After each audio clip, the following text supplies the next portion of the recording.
Welcome to the Fellowship of the Script, the podcast where we dive deep into the craft, struggles, and stories of filmmaking. I am your host, Derek Bowder. And I'm your other host, Ben Escobar. And whether you're a filmmaker, writer, or just someone trying to figure out what to make next, this episode's for you. That's right. Today we're talking about how to pick your next film project, whether it's a short, a feature, or maybe a proof of concept.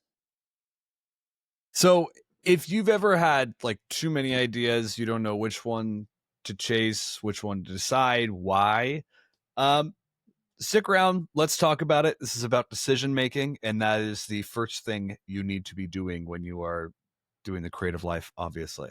So Yeah, but before we get into why we chose this topic, if you are watching or listening on Spotify, please follow us so you get notified every time we drop a new episode. That helps our podcast get recommended to new people, and we would really appreciate it. And also, it's been a little while since our last episode. We tried to record the day yesterday, but the whole AWS outage thing kind of threw a wrench in that, and luckily it's all fixed today. So here we are. yeah, it affected a lot of things. That was it very annoying. Everything. It was very frustrating, but yeah. I did not know the internet was that fragile. I watched some stuff about it, and it's pretty mind blowing once you realize how it all works. But apparently it affected Riverside as well as all the other stuff it did. But on to our topic. Most filmmakers don't struggle with having ideas. I myself feel like I have so many, it's hard to keep track of sometimes. But what they do struggle with more than coming up with them is choosing which one to make. There's time, money, and energy involved, and they're limited. So choosing the wrong one can set you back months or even years. Yeah. And I think what's helpful with every project is subconsciously you're going into it with a lot of goals. And I think it's really important, whether that's in the outlining phase or just whatever phase you're at generally before going into it, have a certain set of goals of different types, have a creative goal, have a technical goal, and then have maybe a career goal if that's what you're interested in at this point. But that could be something getting it festival ready, something to show investors, something to work as a proof of concept. And also just like, you got to match it with where you are personally and where you're at with your career. And always trying to make sure you're not biting off more than you can chew, but still, bite off a lot and chew a lot. So. Yeah. And I mean, it like Ben said, it depends on where you are in your career. And I definitely have experienced myself and seen other filmmakers who are starting out get stuck trying to pick the right idea because they think that their first short film has to be some kind of groundbreaking thing, when short films are really about learning the craft and making mistakes, so that when you finally do make a big project, whether it's a feature or a TV pilot, you have made those mistakes so that you don't make them on the ones that really matter and count for starting your career. So don't feel like you have to swing for the fences right out of the gate. Sometimes the right move is just to pick a story that fits your resources, your schedule, and your current creative headspace. Yeah. It's always very important to stay practical. I mean, we've talked about this many a time before. There's different layers of practicality you got to maintain. That's with your resources in terms of like the people, your actors. I mentioned on the last episode, like you have to question, like, are you able to push your actors to the degree that you're asking? But that goes for everybody on the team. Your DP, if you are your own DP and your own cinematographer, then can you push yourself that far? Keep all of that in mind, take risks, always, but be smart about it. So I think we should talk about a decision framework as well. Kind of going into that, whether this is what are your creative targets? What is your personal target? And then what is your like career target? And let's kind of talk about three different filters here. Let's just say it. Let's boil it down to like passion, practicality, of course, and then also purpose. Yeah. So, passion is pretty self-explanatory. If you don't love the idea, that it's probably going to be pretty hard to get this to the finish line, because it's going to get tough. And if your passion's not in it, it's going to be pretty hard to stay motivated. So when we're talking about practicality, we're saying, can you actually make this right now with the resources you have? And purpose is your why. Why this story? Why now? Why is this important to you? And why does it feel like it's the right idea to do right now? Yeah. And think about this as a time commitment, especially if you're talking about this in terms of like a feature screenplay and then something you're trying to actually make, or like a short that you're actually trying to make. That's like a year of your life, or 6 months. That's also a giant dollar amount out of your wallet, or your bank account. And, there's different numerical things that are, good markers for you to test you. And that's not to say they should stop you. I think it's more of just a good practical rule of thumb, I think. And also, like, ask yourself which one excites you the most, which one scares you the most. Are you excited to spend the money, but scared about the time? Are you excited about the time but scared about the money? Like, all of that is going to point to your growth in those three areas. So again, just think about it. Yeah, if something scares you because it feels like it's going to be a really tough challenge, then that's probably going to lead to a lot of growth. That's how you grow as a creative. You try new things. You sometimes fail. We all make mistakes, but I personally, everything I've done in my life, whether it was high school trying out for a sport, or joining the military, or transitioning from the military to filmmaking and content creation and all of that, it was scary, but it led to so much growth because the stress that came from it kind of built up, my tolerance to the things that I could take on and attempt.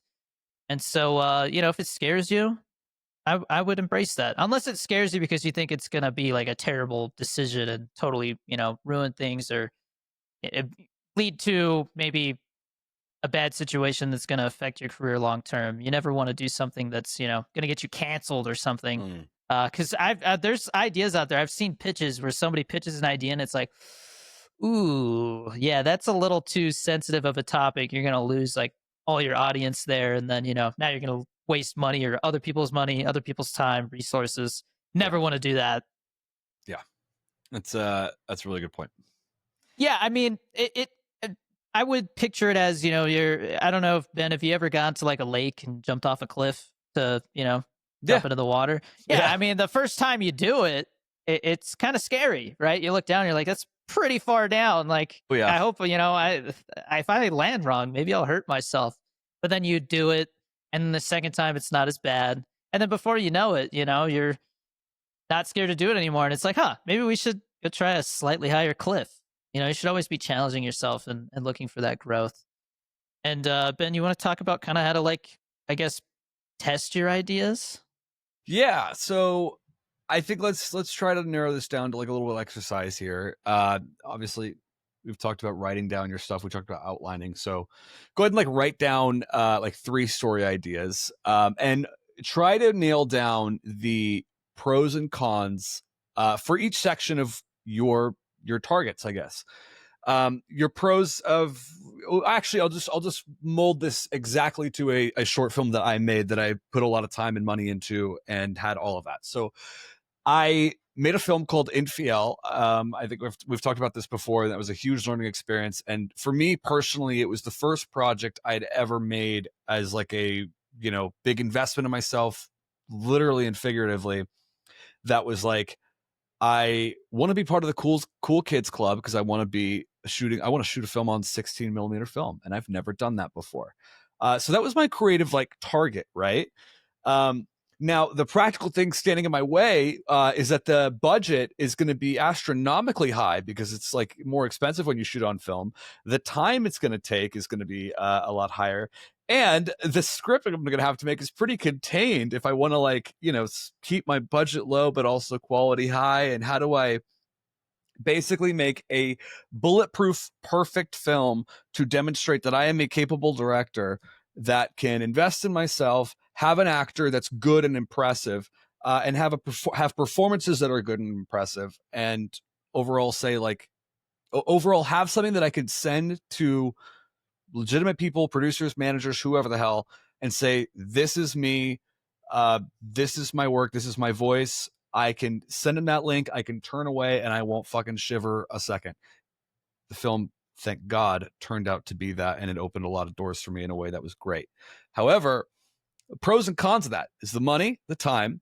Also, I had to find someone that I trusted in a DP, and thank God I did. Alexa Cha, who is now working, I think she's still working there for Universal Music. She does a lot of their music videos in house, and she's an excellent DP and excellent director.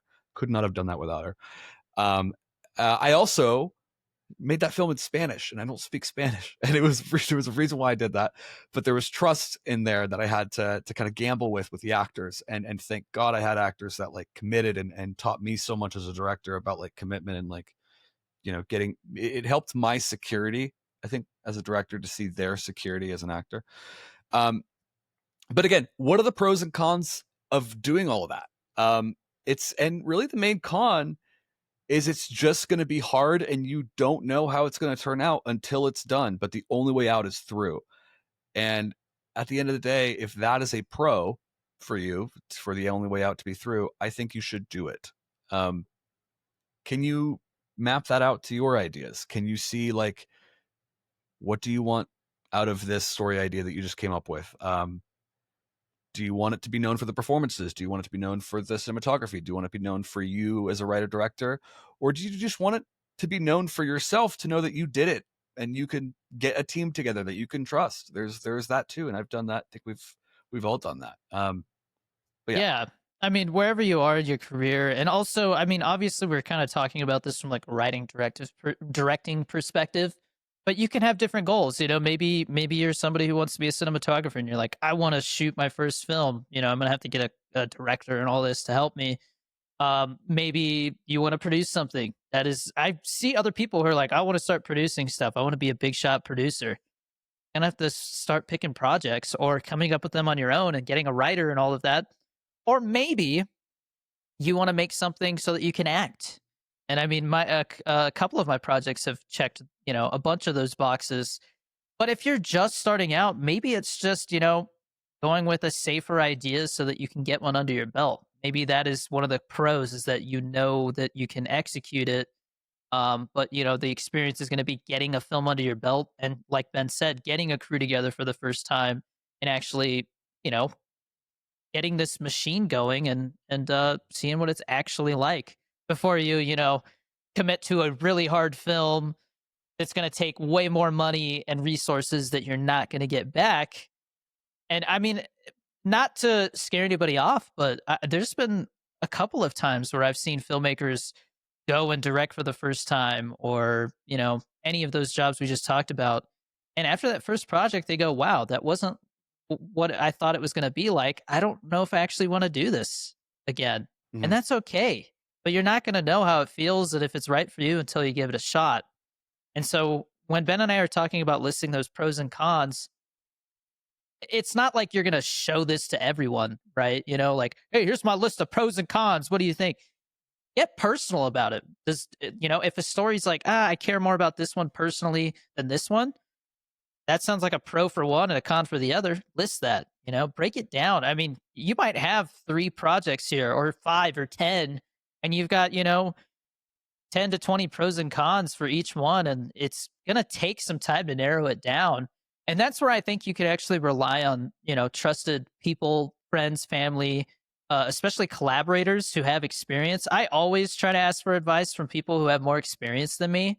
I think if you're not doing that, you're kind of like, not doing yourself a favor by learning about the development process, by getting feedback and picking other people's brains, because at the end of the day filmmaking is a collaborative effort.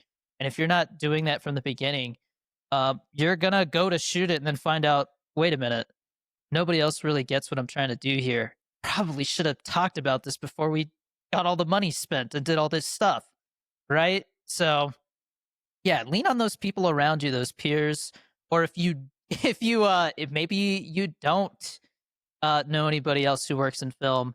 I actually had a buddy who was a PA on Hunters. Ben, you might have seen him. He was there the first night, and then he got sick. Which I actually just talked to him today, and it turns out he, I guess, ate trail mix, and it made something flare up, and then he had to go to the ER and stuff. So that sucks. Oh, But Yeah, yeah. I was like, man, he's not here the second day, but he was in some pain. But anyways, he actually reached out to me. It was like, hey, I'm going to school for film. Don't really know anybody here in the community outside of class. Just kind of wanted to pick your brain and share some ideas and also talk to you about, you know, what you're doing and see if maybe there's some way we can collaborate together. And you know, that we would have never met each other. He would have never you know, gotten to PA for a day on Hunters if he hadn't made that first step of reaching out. I would have, I mean, it's everybody experiences that where it's like, wow, I wouldn't have known this person existed unless they reached out to me. And there's no reason why you can't be the one who reaches out first. The worst thing that's going to happen is you don't get a response, or they tell you, sorry, I don't really have time for that right now, but you know, maybe they'll reach out later down the road. If not, whatever. It's you know, it's a numbers game just like everything else we do in this business. So don't be afraid to reach out and collaborate with people. Yeah, definitely. I think another really good thing we haven't really talked about yet is like maintaining those collaborations like in real time, like on the set, um, before, during, and after. Is something that Derek is really, really great at. And I Thanks. think was the thing we're both do is um we're respectful of the money part, which it's I hate to it's not all about the money, but then in moments it is for some people. And I think when you're crewing up, depending on the size of your thing, again, if this is just, you know, you making a video on the in your neighborhood cul-de-sac with your buddies, um, you know, there's obviously no money involved in that. Yeah, But pizza. when, yeah, Pizza and yeah, water. yeah, and it's fun, and it's like, oh, we're gonna go on YouTube, and then, you know, it'll be fun. Um, when you're making an actual short and you're like putting a production together, I think is something that Derek's really great at, and I've kind of learned from that too, and we both kind of maintain that, is paying people what they're worth, and maybe like paying what they're asking for. Um, Being Meaning like, honest and finding a middle ground. You know, there's been plenty of times where somebody asks for a rate and I'm like, the budget's this, you know, I might be able to get you this, but you know, um, let me know if that's good enough for you or not. And usually if they're like, well, I really want to work with you, so yeah, we can do it for that. But if not, you know, no worries. I mean, but if you're at the beginning, like Ben said, you know, you're making something with your friends that you asked to be a part of something and you're not paying them, don't be surprised. And I've seen it happen a million times. I see people ranting about it on TikTok because I see so much filmmaking stuff now.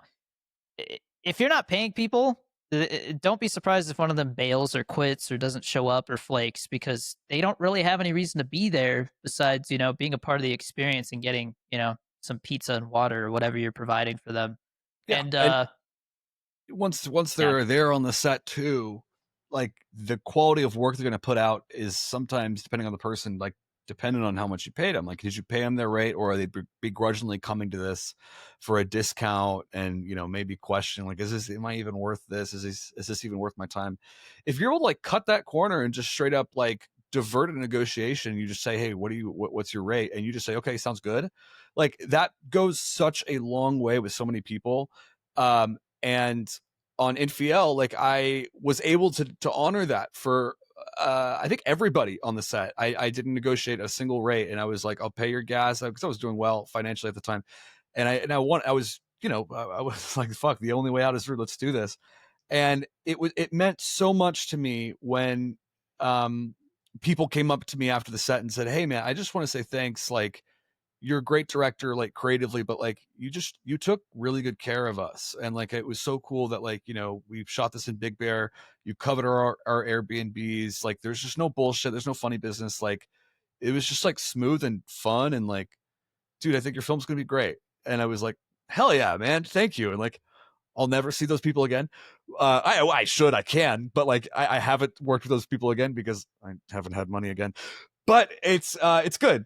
It feels good, and you should work towards that. I know that's a little bit off topic from the decision making thing, but just know that is important to make your team feel like taken care of. Um, appreciated, respected, yeah, all that stuff, you know. Yeah, I mean, I my thing is I like to hand out checks at the end of the shoot. and seeing people's eyes light up when they're like, "Wait, you mean I Yeah. don't have to, like, email you and be like, 'Hey, where's the money that you said you were gonna pay me?'" Like, it's great, you know? You get hugs, you get handshakes, you get, "Let me know if you ever need somebody to do this again." I've even been Yeah. offered jobs because of how I've handled sets, and, you know, people are like, "Hey, I'm working on this thing. There's a position open." We talk about networking. Networking is a thing that you do constantly. Every time you interact with people, whether it's offset, onset, at networking events, you know, it goes a long way how you communicate and respect people, uh, both in person, on the phone, email, all that stuff. And I think if you're somebody who's maybe like, all right, well, you know, I made my first film, didn't turn out that great because a lot of first films don't, you know, so you're learning. It's like, you know, you have training wheels on and you haven't taken them off yet. And then when you do take them off, you know, that's also scary. And you can make decisions on the fly that maybe, you know, aren't as informed as they would be if it was your third or fourth film. But when it comes to doing, you know, like your first film and not really having the money to like pay people a lot, definitely offer like associate producer credits or special thanks or social media shout outs, things like that. You know, especially if it's like a business and they're, if somebody's providing like food for the set, stuff like that, you know, hook them up, give them a special thanks. Um, but when it comes to doing like your second project, let's say you didn't really spend much on your first one, maybe like a couple $100 or no money. It was just like, you know, food and credit. Um, if it comes to that second project and you're like, you know, excited about this idea, but then it comes to the money and you're like, I don't really want to spend this money.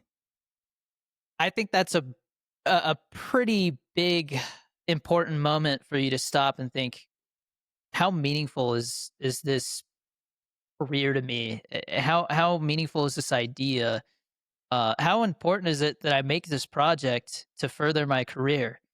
Because if you're not willing to put money into it and invest in yourself, that's a good sign that it's maybe not your passion. And if it is your passion and you don't have the money to do that, take the time to save the money. If it means delaying your production, but then people are going to be happy and give you good work when you do finally get to go do it, you're not going to regret that.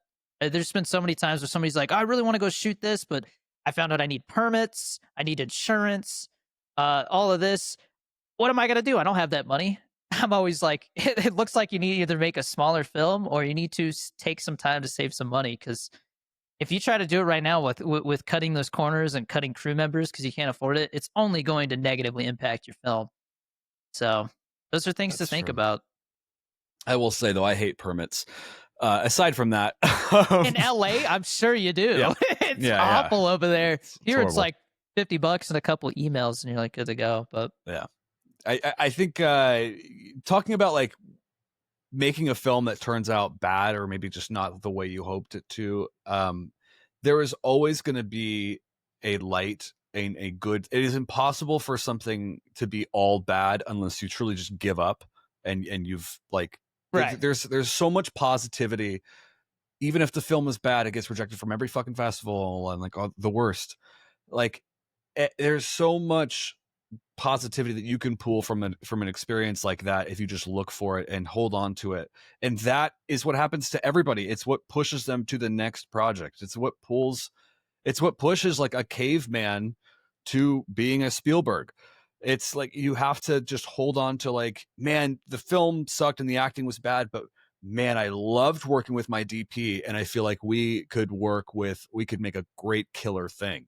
Or I loved working with that actor and that actress, and I feel like with an even better script where I like maybe just change the genre and we do like that. Oh, it would be so good. And then like that's all you need to push you through to that next decision. All the other stuff is extra.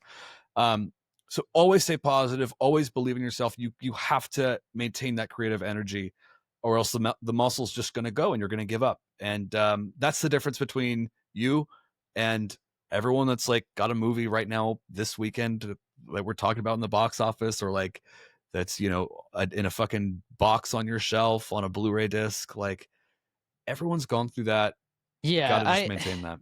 I always tell people whenever they're like worried about, like, I want to make a project, but I'm worried it's going to turn out bad. Tarantino spent like what, a year and a half or something like that shooting his first film, and then when it was done, he's like, I can't do anything with this. It's terrible. But then he goes and makes Reservoir Dogs, so the Reservoir Dogs doesn't happen if he doesn't make that first project that never gets seen because it's, full of mistakes.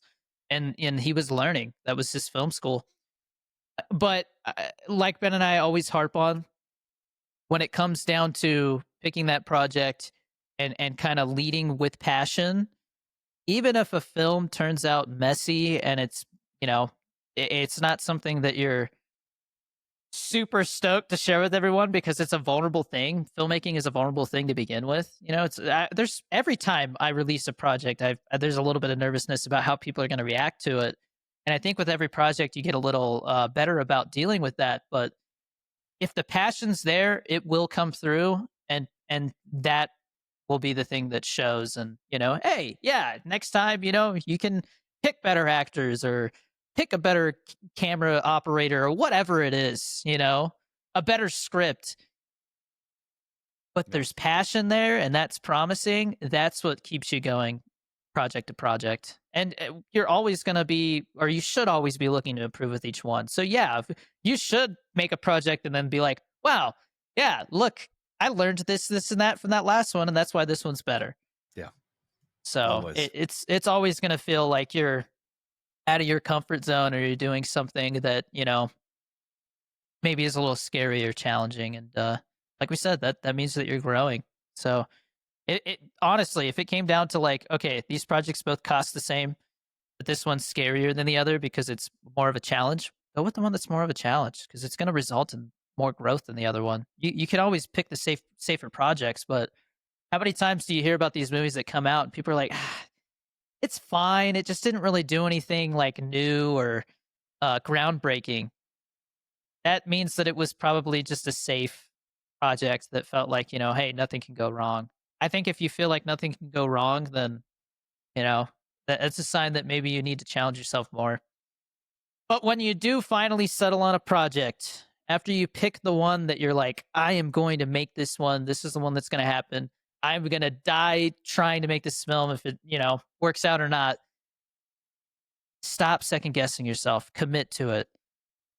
The creative energy you spend doubting yourself is only going to make it, you know, harder to get your first project done. That time doubting yourself and having all those negative feedback loops inside your head about, I don't know if I should do this, or maybe I should go with the other one because it's getting hard to find the people to do this one. It's only time wasted that you could spend making it better and improving it. And sometimes, people will be like, I don't know, circle back with me later. Maybe you Mm. just need to improve the script and then, come back and be like, hey, I changed this and that, or I took your feedback into account. What do you think now? Maybe they'll change their mind. Maybe they'll change their mind, but yeah, just once you pick it, commit.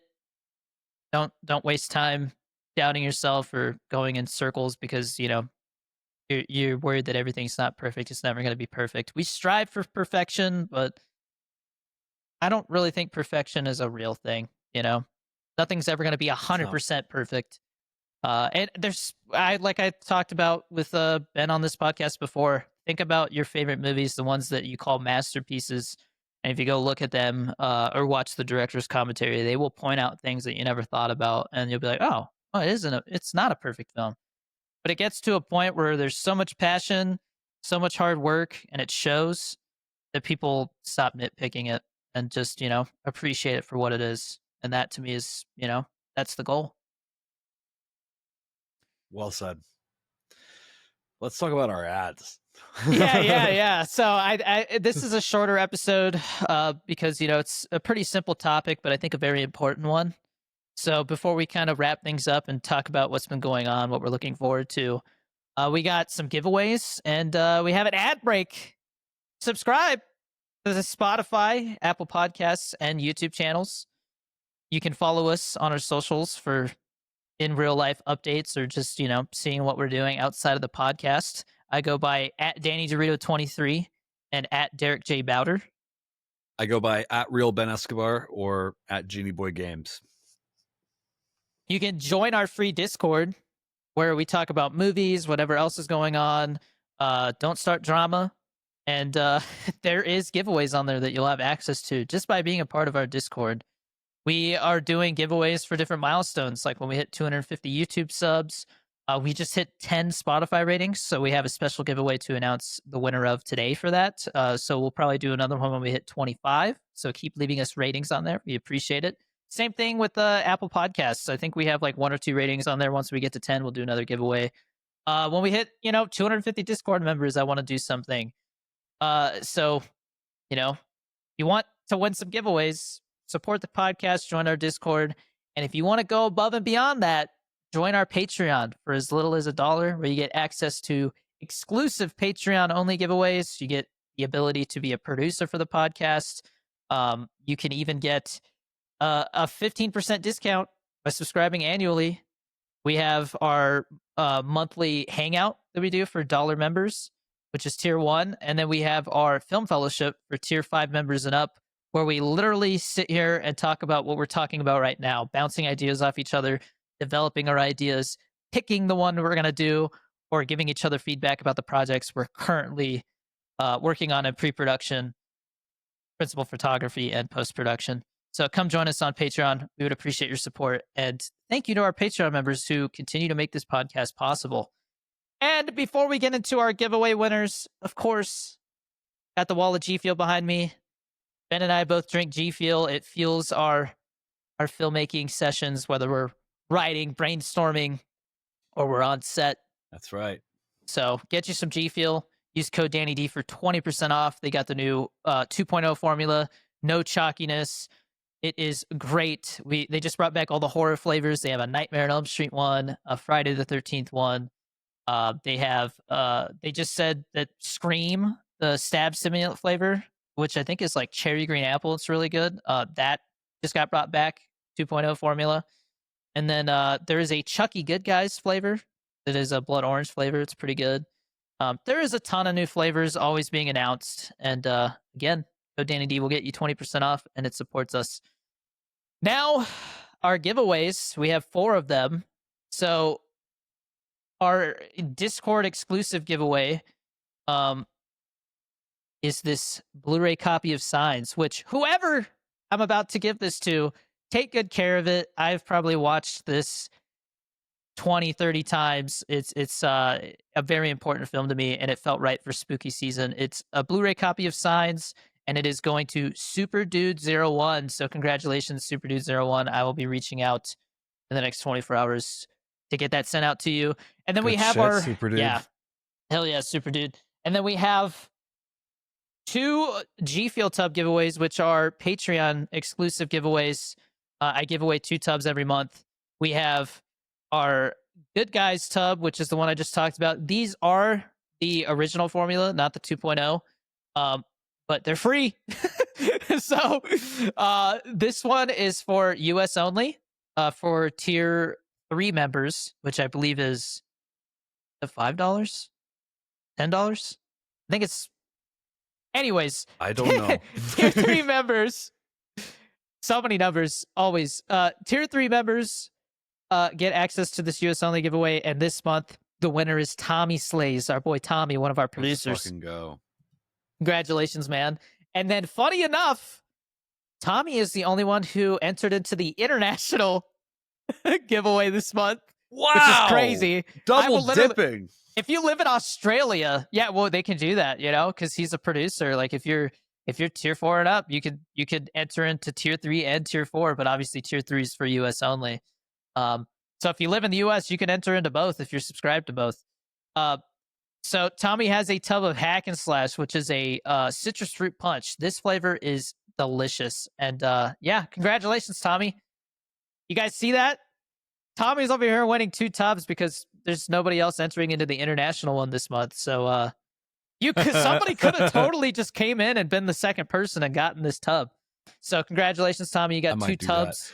Yeah, Ben's gonna enter. Like I'm like, I won. Just put it on my shelf.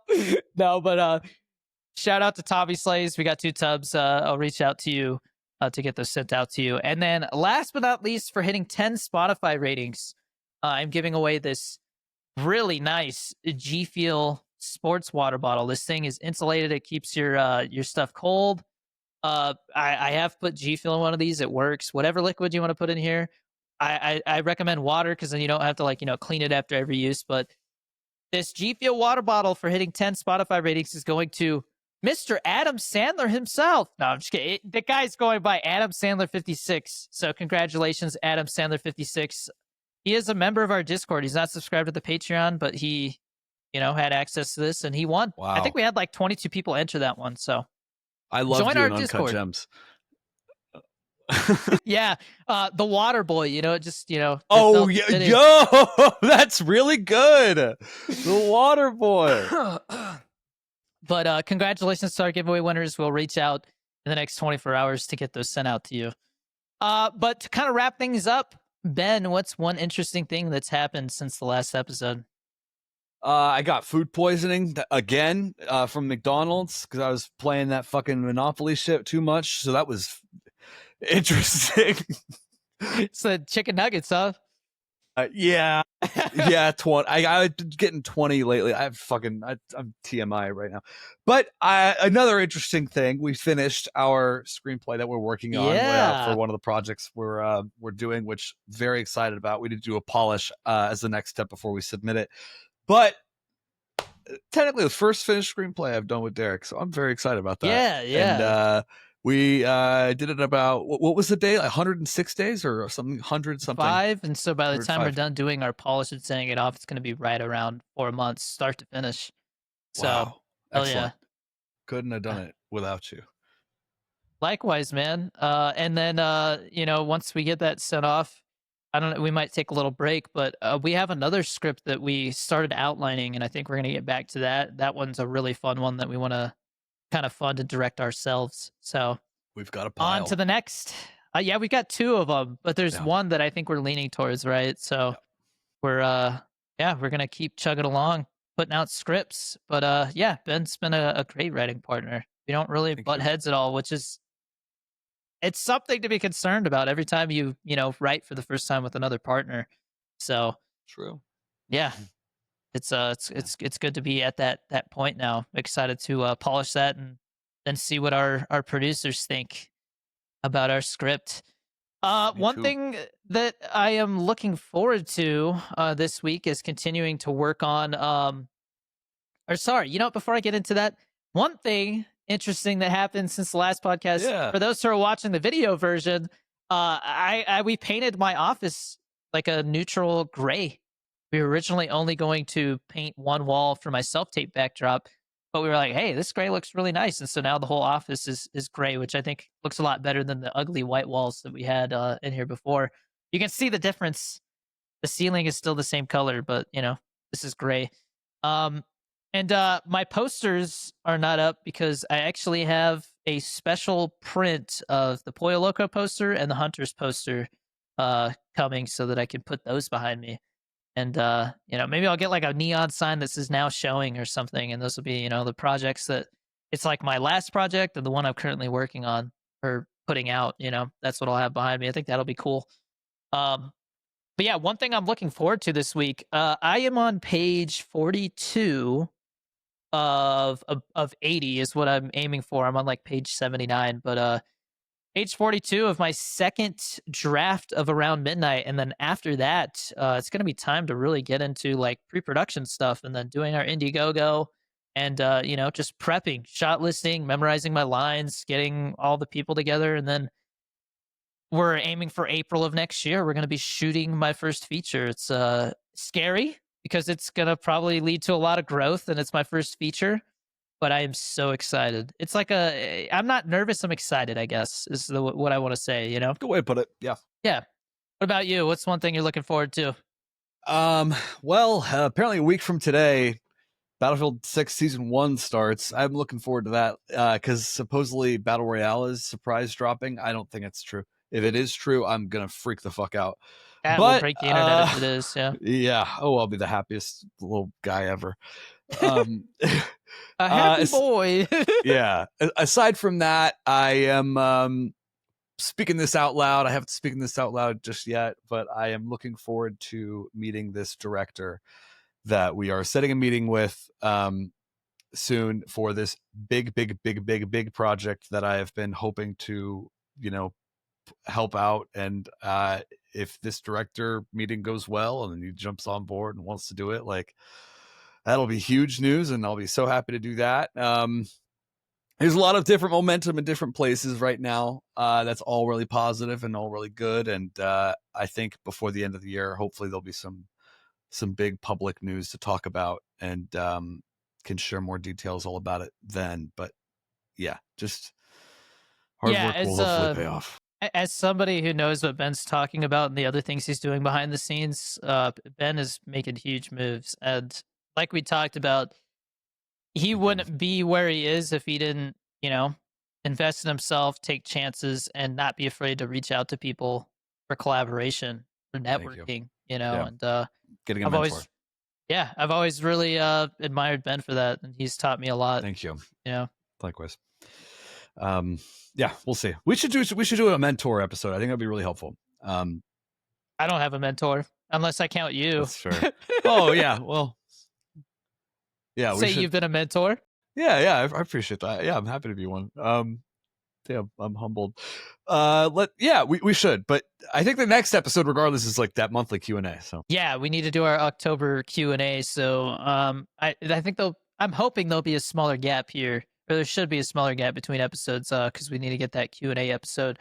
So if you want to ask a question, join the Patreon, and it's for tier 2 members and up. You get to ask a question, and it usually leads to some interesting conversations. So looking forward to that. And then we got Halloween coming up. It'll be here soon. Should whatever episode? Nah, wearing a costume would be silly. I don't think. I was gonna say, wait, you want to dress up for like Halloween episode? um, I'll go ahead and spoil it here, but I'm keeping it simple. I'm gonna be a hype sauce G Fuel can. I have a hype sauce G Fuel can costume. That's what I'm gonna be for Halloween this year. So, that's pretty good, dude. well, it's got the old logo on it, so I'm thinking this is probably the last year that I can like wear it. Because they're still transitioning. But We got yeah, to do a costume. Actually, I was trying to think like what costume could I it put would be together, but so uncomfortable to wear that sitting here if I'm being honest. But the clips would be really good though. oh It'd be yeah, funny. that's true. What do you dress it up as? I'm gonna be Peter Fonda from Easy Rider because I have the All right, jacket all right. and I could just Hell like yeah. wear my hair extra frizzled and fucking glasses and just be that guy. Yeah. Sounds good. Well, that's it for this one. As always, I am Derek Bowder, I'm Ben Escobar. and this is the Fellowship of the Script. Thank you for joining us. We'll see you again for the next episode very soon. Until then, keep creating, keep pushing, and keep telling stories that matter.